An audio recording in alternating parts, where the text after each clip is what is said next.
Hello students, welcome back. Last video में हमने सीखी थी कि 3 कॉलमनर कैश बुक किस तरह से बनाते हैं। उसका एक सम हमने सॉल्व किया था। Today we are going to start next hello topic is electronic banking sub transaction chapter number 7 promptness of banks operations. Last video में आपने सीखा था कि 3 कॉलमनर इलेक्ट्रॉनिक इंस्ट्रूमेंट्स बनाते हैं उसकी कैलकुलेशन किस तरह से क्विक करनी है। हमने सम सॉल्व किया था 3 कॉलमनर कैश बुक पर। बैंक ऑपरेशंस यानी कि बैंक के जितने भी ट्रांजैक्शंस है उसके ऑपरेशन जो है उसकी प्रॉम्प्टनेस के लिए यानी कि क्विकली अगर कोई भी ट्रांजैक्शन करने हैं उसके लिए बैंक जो है अब इलेक्ट्रॉनिक बैंकिंग हो गई है। Electronic instrument are used by bank to provide quick and secure services to their customer. अब हम सब जानते हैं कि नेट बैंकिंग से भी इमीडिएटली मनी जो है वो एक अकाउंट से दूसरे अकाउंट में ट्रांसफ़र हो सकते हैं, राइट। सो ये जो इलेक्ट्रॉनिक इंस्ट्रूमेंट है वो अब बैंक में क्विक और सिक्योर सर्विसेज अपने कस्टमर को प्रोवाइड करने के लिए यूज़ होता है। Banks provide various services to their customers of which fund transfer is a very important services. कई तरह की सर्विसेज बैंक अपने कस्टमर्स को प्रोवाइड करते हैं but fund transfer is most important services. In traditional method draft check are used to transfer the funds. In this system, fund transfer from one account to another account takes more time. पहले क्या होता था कि draft या तो फिर check से transfer होते थे जो कि मोर टाइम कंज्यूमिंग प्रोसेस बन जाती थी। अब fund transfer 2 types of prompt services are provided by the banks. Fund transfer के लिए अब in present times 2 types of services are provided. Following services are included. This services are related to cash book. ये 2 services है जो कि cash book से रिलेटेड है। First is NEFT, it means that national electronic fund transfer. कई बार 1 marks में या तो फिर MCQ में पूछे जाते हैं इसके full form. NEFT full form है national electronic fund transfer. And second is RTGS, real time gross settlement. Third है sales transactions through debit card and credit card, यानी कि डेबिट और क्रेडिट कार्ड को यूज़ करके जो भी ट्रांजैक्शन करते हैं वो। ये 3 तरह के इलेक्ट्रॉनिक बैंकिंग ट्रांजैक्शंस हैं जो कि प्रोवाइड किए जाते हैं फ्रॉम बैंक। उसमें से फर्स्ट है NEFT। उसके बारे में डिटेल में समझे तो this service is available nation wide. पूरे नेशन में ये सर्विस जो है वो अवेलेबल है। Individuals, firms and corporate units can get the benefit of these services। जो भी इंडस्ट्रियल्स हैं, इंडिविजुअल्स यानी कि एक पर्सन, फर्म्स यानी कि कोई भी कंपनी और कॉरपोरेट यूनिट्स ये सर्विस का बेनिफिट उठा सकते हैं। This service is provided to the customer by participating banks in this scheme. ये सर्विस जो है वो कस्टमर को बैंक से प्रोवाइड स्कीम के बारे में पार्टिसिपेट करवाने के लिए जो है वो सर्विस प्रोवाइड करती है। It is not necessary to have bank account of the sender to get the benefit of this scheme. ऐसा ज़रूरी नहीं है कि बैंक अकाउंट सेंडर जो भी है जो मनी ट्रांसफ़र कर रहा है दूसरे के अकाउंट में, मनी सेंडर जो है उसका बैंक में अकाउंट होना ज़रूरी नहीं है। It is not necessary to having account for sender. For NEFT service it is necessary to have a bank account of the beneficiaries in such a bank which provides these services. But for NEFT services, it is necessary to have a bank account of the beneficiaries in such a bank। जिसको भेज रहे हैं, money transfer कर रहे हैं, उस person का bank में अकाउंट होना ज़रूरी है और उस बैंक में NEFT सर्विस का होना भी ज़रूरी है। There is no limit on the amount to be transferred. इसमें ट्रांसफ़र की कोई भी लिमिट नहीं है। Bank charges nominal amount for this services. अब बैंक फैसिलिटी देती है उसके बदले में कुछ अमाउंट वो चार्ज करती है। Reserve bank of India has determined maximum charge for this services. यहाँ पे जितनी अमाउंट ट्रांसफ़र करनी है उससे रिलेटेड उसके नॉमिनल चार्जेस जो है वो बैंक चार्ज करेगी।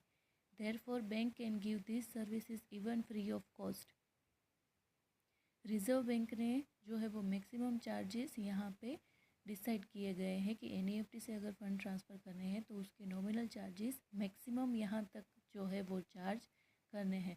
अगर बैंक को ये सर्विस फ्री में देनी है तो वो फ्री ऑफ कॉस्ट भी ये सर्विस प्रोवाइड कर सकता है. It's depend on particular bank, but it can not charge more amount than the maximum charge. वो फ्री में सर्विस प्रोवाइड कर सकता है, लेकिन जो मैक्सिमम चार्ज जो कि डिसाइडेड बाय रिजर्व बैंक है उससे ज़्यादा वो अमाउंट चार्ज नहीं कर सकता. There is no charge levied on beneficiaries by the bank. Beneficiaries को कोई भी चार्ज जो है वो बैंक चार्ज नहीं करती. Fund sender has to pay the charges to the bank. जो सेंडर है, जो फंड सेंड कर रहा है, वो बैंक को नॉमिनल चार्ज पे करेगा, ना कि बेनिफिशियरीज यानी कि इसका बेनिफिट उठाने वाला या तो फिर मनी जिसके अकाउंट में ट्रांसफ़र करने हैं. Who is the receiver of the amount which has not to pay any charges to the bank. Only sender who are sending fund to the receiver. Sender has to pay the nominal charges which is decided by Reserve Bank. Thus the charges becomes an expense for the fund sender and so it has to recorded in the book. ये sender के लिए expense हो जाता है, इसलिए उसको record करना होता है बुक्स में. As per the present rule, NEFT services are available during 8 AM to 7 PM from Monday to Friday. Present rule के हिसाब से जो है Monday to Friday 8 AM to 7 PM ये फैसिलिटीज़ बैंक प्रोवाइड करता है. On Saturday this service will be available as per norms of respective period. Generally the amount of transferred in the way is deposited with in 2 hours in the account of the receiver. ये जो fund transfer किए जाते हैं वो with in 2 hours receiver के account में जो है वो डिपॉजिट हो जाते हैं. देयर इज़ नो मिनिमम और maximum limit for the amount for fund transfer under this services. यहाँ पे कोई भी मिनिमम और मैक्सिमम लिमिट्स नहीं है to transfer the fund. For example, Nilesh has an account in State Bank of India and Ramesh has an account in Bank of Baroda. Nilesh has to pay 20,000 to Ramesh. Nilesh sent this amount to Ramesh through NEFT. In such situation, bank will debit 20,000 and NEFT charges from Nilesh's account and rupees 20,000 will be credited in Ramesh account by the bank. यहाँ पे क्योंकि Nilesh sender है, Ramesh receiver है, तो charges जो है वो bank Nilesh के पास से लेगी, यानी कि सेंडर के पास से. बैंक जो है एक तो 20,000 उसके अकाउंट में से डेबिट करेगी और दूसरा जो चार्जेस है वो भी सेंडर के अकाउंट में से ही डेबिट करेगी. अगर इसकी जर्नल एंट्री हम देखें तो इन द बुक्स ऑफ नीलेश यानी कि जो सेंडर है उसके बुक में एंट्री होगी Ramesh account debit 20,000, bank charges account debit 5.70 and to bank 20,000 and 5.70, यानी कि उसके बैंक अकाउंट में से टोटल कितने कम हो जाएंगे 20,000 5.70. नरेशन होगा 20,000 paid to Ramesh through NEFT and bank has charged 5.70. In cash book is maintained by Nilesh with the bank columnar, then 20,000 deposit in Ramesh account and NEFT charges 5.70 paid are recorded on the credit side of the cash book because NEFT is expense for the sender. अगर वो cash book maintain कर रहा है तो cash book में payment side पहले तो bank account में लिखे जाएंगे 20,000 एंड उसके बाद NEFT चार्जेस करके 5.70 भी बैंक कॉलम में ही लिखा जाएगा. So in the books of Ramesh bank account debit to Nilesh account. क्योंकि रमेश रिसीवर है तो उसको रुपए मिलेंगे तो वो एंट्री करेगा bank account debit to Nilesh account. Narration होगा इसका 20,000 received from Nilesh through NEFT and credited in his account. यहाँ पे नॉमिनल NEFT चार्जेस की कोई भी इफेक्ट नहीं होगी. If cash book is kept by Ramesh with the bank columnar, then 20,000 debited as Nilesh account is recorded on the debit side of the cash book in the bank column. तो ये है NEFT की effect जो कि cash book में और passbook में किस तरह से होगी वो यहाँ पे दिखाया गया है. अब नेक्स्ट टॉपिक है हमारा, नेक्स्ट टॉपिक है RTGS which means real time gross settlement. This service is also provided by the bank to their customer through electronic mode. This service is provided to the customer of the participating banks in this scheme. This service is used to transfer large amount. ये NEFT की तरह ही है, लेकिन RTGS से fund transfer होता है अगर जो ट्रांसफ़र की अमाउंट है वो लार्ज हो तो। As per the norms the minimum amount is to be remitted is 2 lakh to get the benefit of this services. अगर मिनिमम 2 लाख फंड ट्रांसफ़र करने हैं तो आरटीजीएस जो है वो यूज़ होता है। There is no upper ceiling amount of this services. RTGS charge is paid to the bank by the account sender. जिस तरह से एनईएफटी में अकाउंट सेंडर चार्ज पे करता है, उसी तरह से आरटीजीएस में भी जो सेंड करने वाला है वही चार्ज पे करेगा to the bank.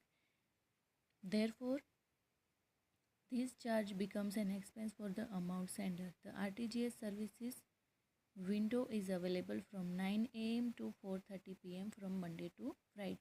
On Saturday, this service will be available as per norms of respective period. RTGS services जो है वो मंडे से फ्राइडे तक सुबह 9 बजे से शाम को 4:30 बजे तक जो है अवेलेबल है। सैटरडे को अगर कुछ बैंक के हिसाब से, बैंक के रूल और रेगुलेशन के हिसाब से कोई भी डिसाइडेड हो तो सैटरडे को ये सर्विस अवेलेबल होती है। However, banks decide the time duration for this service for their customer. This service is real time basis. This amount is transferred immediately. जब एनईएफटी में क्या होता था, 30 मिनट्स लगते थे ट्रांसफ़र होने में, बट यहाँ पे इमीडिएटली जो है वो फंड ट्रांसफ़र हो जाता है।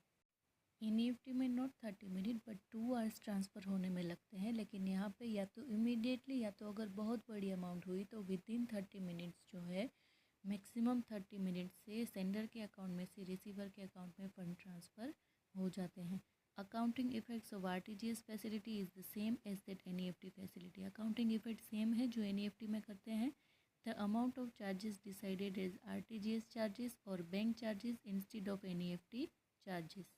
अकाउंटिंग इफेक्ट सेम होती है, लेकिन एनईएफटी चार्जेस की जगह पे या तो बैंक चार्जेस और या तो आरटीजीएस चार्जेस के अकाउंट में जो है वो डेबिट होगी अमाउंट।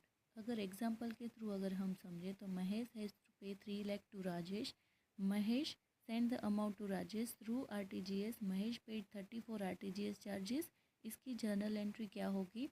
महेश राजेश को 3 लाख ट्रांसफ़र करने हैं, तो इन the books of Mahesh Rajesh account debit 3 lakh, bank charges account debit 30, क्योंकि आरटीजीएस फैसिलिटी को यूज़ करने के चार्जेस बैंक चार्ज करती है ₹30 टू महेश।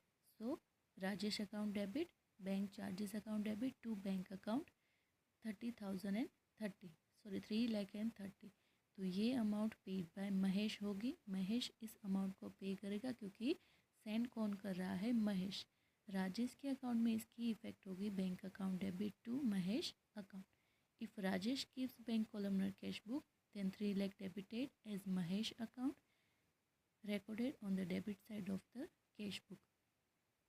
तो ये थी effect of NEFT and RTGS जो इलेक्ट्रॉनिक बैंकिंग ट्रांजैक्शन जितने भी शेयर करते हैं उससे रिलेटेड होती है। इसके बाद का टॉपिक है sales transaction through debit card and credit card. अब ये तो आप सब यूज़ करते हो, या तो आपके फादर या मदर कोई भी यूज़ करता है, तो इसके बारे में आपको पता है कि डेबिट कार्ड क्या होता है, क्रेडिट कार्ड क्या होता है। अगर डेबिट कार्ड से पेमेंट करनी है, it's means that debit card का मीनिंग है a card is issued by the bank to an individual और a firm to withdraw the amount और to make payment from the available balance called debit card. जितनी bank में amount है उसमें से अगर कुछ पेमेंट करनी है तो वो डेबिट कार्ड के थ्रू कर सकते हैं। क्रेडिट कार्ड का मीनिंग है a card is issued by the bank to an individual और अ फर्म टू विथड्रॉ और to make payment up to certain limits, यानी कि पहले से जो भी डिसाइडेड होती है लिमिट्स, उस लिमिट तक उस कार्ड में से वो पेमेंट हो सकता है। This type of card may be issued to the account holder and non account holder also. In present times जो है वो debit card, credit card services, internet services are playing an important role in various services provided by the bank. Bank के थ्रू जितनी भी services customer को दी जाती है वो सारी सर्विसेज कस्टमर जो है वो पे यूज़ करता है अपने बेनिफिट के लिए। तो ये जो टॉपिक है वो आप रीड कीजिएगा घर पे। आज जितने भी इस वीडियो में हमने थियरिकल नॉलेज गेन की है आप लोगों ने, वो सारी घर पे एक बार रीड कीजिए, रिवाइज कीजिए। सो मिलते हैं नेक्स्ट वीडियो में। Take care and have a nice day.